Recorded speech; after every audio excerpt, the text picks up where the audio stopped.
ngir jàppale seen chaîne bi di Sen Xibaar Info bu leen fàtte abonné wu ak like seen vidéo yi leen jagleel Sen Xibaar Info l'information en temps réel.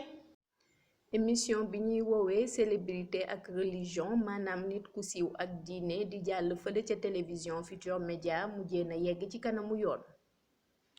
patron wu 2STV ñu koy wax El Hadj Ndiaye déposé na démb ci mardi bi fële ca gendarmerie bu Faidherbe bu benn plainte boo xamante ne animatrice bi di Yaa Awa Dieye directeuru programme bu TFM ñu koy wax Bouba Ndour ak Am Kouyaté nekk ab caméraman fële ca 2STV ñoom la ko jagleel.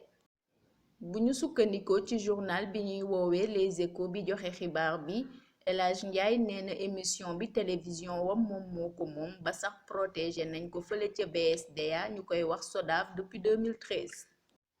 El Hadj Ndiaye nag dafa nar a dem ba jeex ci xeex bi ndax kalaame na mbir mi fële ca bureau bi nga xamante ne ñooy lijjanti wàllum droit d'auteur ba sax ñoom jox nañ ko ci ab tontu. coow loolu sax tax na ba muy xamle ne contrat bi nga xamante ne Yaa Awa moom la signé woon ak waa 2STV depuis 2015 ba léegi jeexagul. Seynabou Diop pour Sen Xibaar Info.